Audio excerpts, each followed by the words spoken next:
Dark ganhou a terceira e última temporada neste sábado, 27, na Netflix.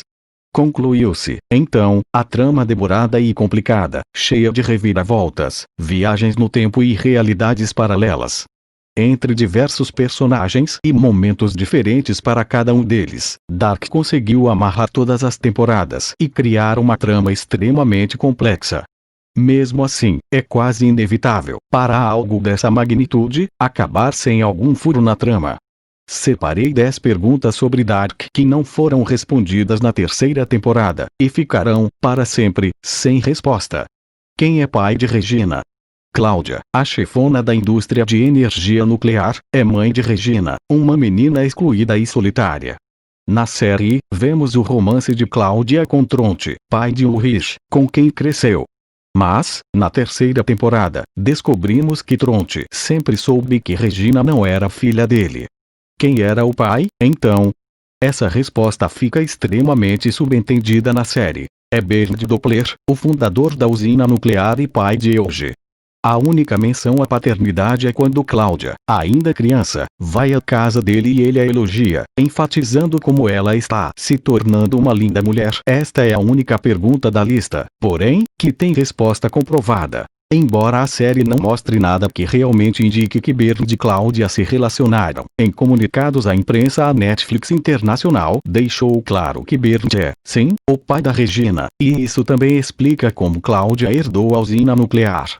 Quem é a mãe de Peter? Peter, pai de Elizabeth e Francisca, é filho de Elge com uma mulher que não aparece na tela. Entende-se que ela não é alguém super relevante para a trama, pois na cena final, quando mostram-se os personagens do mundo original, apenas aqueles que não foram afetados pelas reviravoltas temporais, Peter aparece. Portanto, a mulher cresceu fora do loop.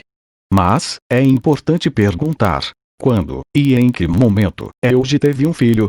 Afinal, o personagem não aparece interagindo com ninguém, pelo contrário, vive isolado, e na vida adulta desenvolve uma dissociação por causa dos acontecimentos temporais e ataques, e acaba internado. Isso não ajudaria uma vida amorosa para ele. Quem é a pessoa suja no túnel da temporada 1? Quando Jonas tenta explodir a passagem em 2019, na verdade, somente a cria, acontece algo bizarro. O Jonas mais novo, que corre na floresta enquanto Michael desaparece, vê o pai, Michael, de pé, sujo, com um líquido preto escorrendo a partir da cabeça. No outro mundo, Marta vê ela mesma, também suja. Já o Jonas do túnel, a versão adulta dele, olha para o lado e vê, encarando, outra pessoa suja. Mas até onde dá para ver, essa pessoa não é ninguém conhecido. É alguém parecido com a versão jovem de Noah, mas o queixo tem formato bem diferente. Poderia ser Michael, mas a figura é bem mais nova, e tem traços diferentes, também. Não é o próprio Jonas, ou nenhum dos homens da série, aparentemente. Quem é, porém? Veja a comparação. E o filho bebê Anna? No mundo ao de Jonas e Adal, Anna volta no tempo e engravida de Egon.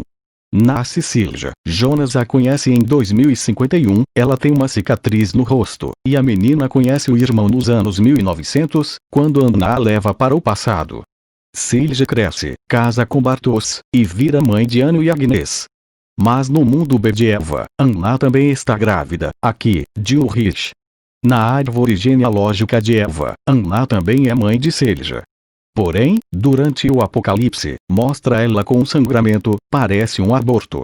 A gravidez está no final, mas essa criança não é mais mencionada. Fica subentendido que o bebê morreu.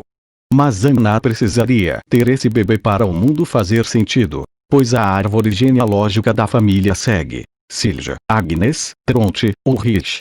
O único modo de Ulrich existir em ambos mundos é se Anna tivesse a filha nos dois, também. Quando é o quarto, e por que ele existe?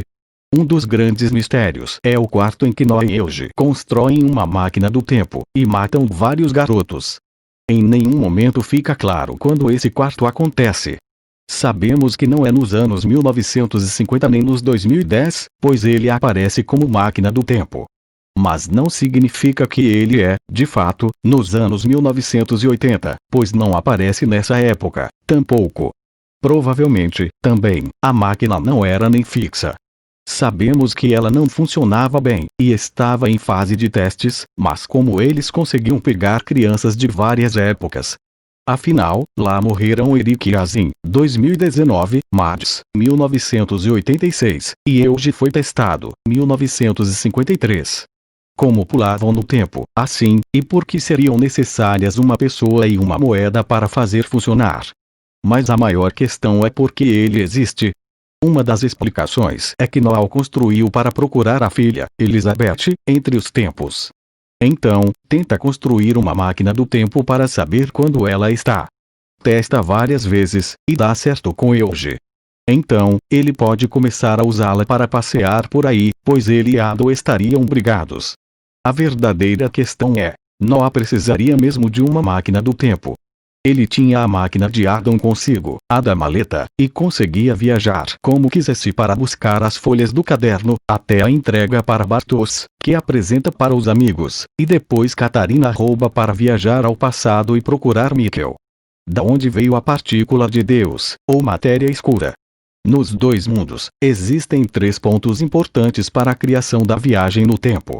Um acidente na usina nuclear, durante os anos 1980, que vazou uma substância duvidosa. Ela foi colocada dentro de latões e enterrada. A explosão de Jonas adulto com a máquina do tempo, nos túneis, culminada a abertura dos latões da usina, e Jonas jovem e Cláudia idosa fazendo o nó dos mundos. A partir daí, a partícula Deus se revolta e causa o apocalipse, mas, quando ordenada, permite a viagem no tempo. Mas da onde ela veio? Como foi o acidente, e como a usina conseguiu organizar, explorar e encarcerar a matéria escura? Não fica claro, em momento algum, da onde saiu todas essas partículas, e por que foram enterradas em latões. Quem são os Tannhaus, e qual é a história do relógio de Charlotte? A família Tannhaus formou a organização Sic Mundus Creatus Est. O objetivo era criar um mundo sem tempo, o paraíso, e sem sofrimentos. Jonas adulto volta para 1888 e ajuda Tannhaus idoso, cego, a criar uma máquina do tempo. Descobrimos 2 fatos importantes. O sonho de criar a máquina era, na verdade, do Tannhaus pai. O Tannhaus filho, cego, recebeu do pai um relógio escrito para Charlotte. Esse relógio aparece, muitos anos depois, embora na primeira temporada, na mão de Noah, que o entrega para Elizabeth, filha de Charlotte. Ele pede que a criança mostre o objeto para a mãe.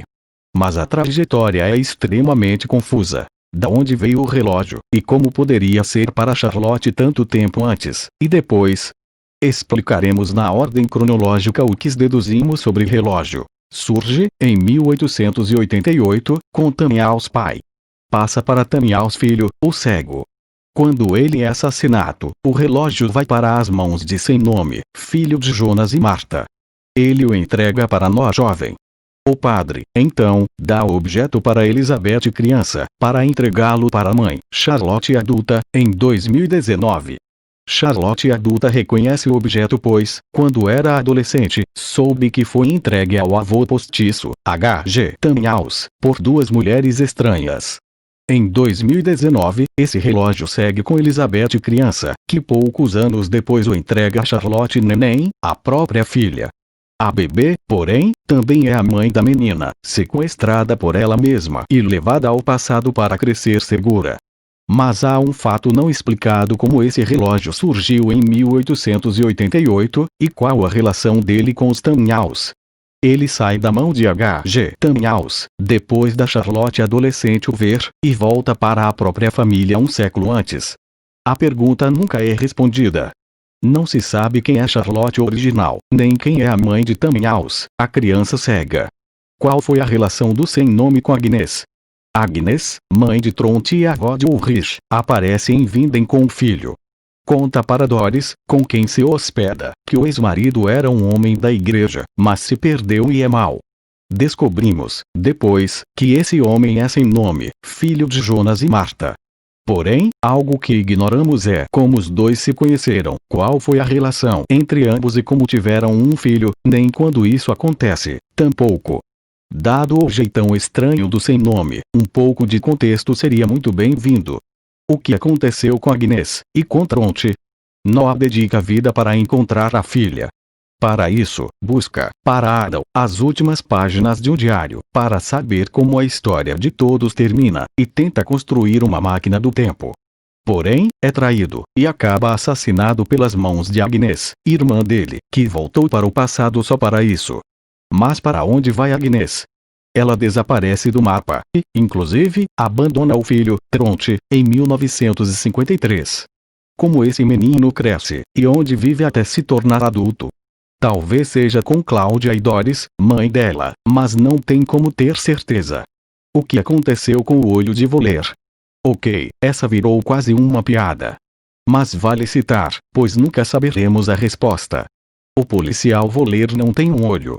Ele quase explica o motivo, mas é interrompido, na primeira temporada.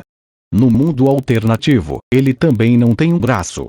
No final da série, vemos ele com o olho machucado. Já no mundo real, ele começa a explicar, novamente, o que aconteceu.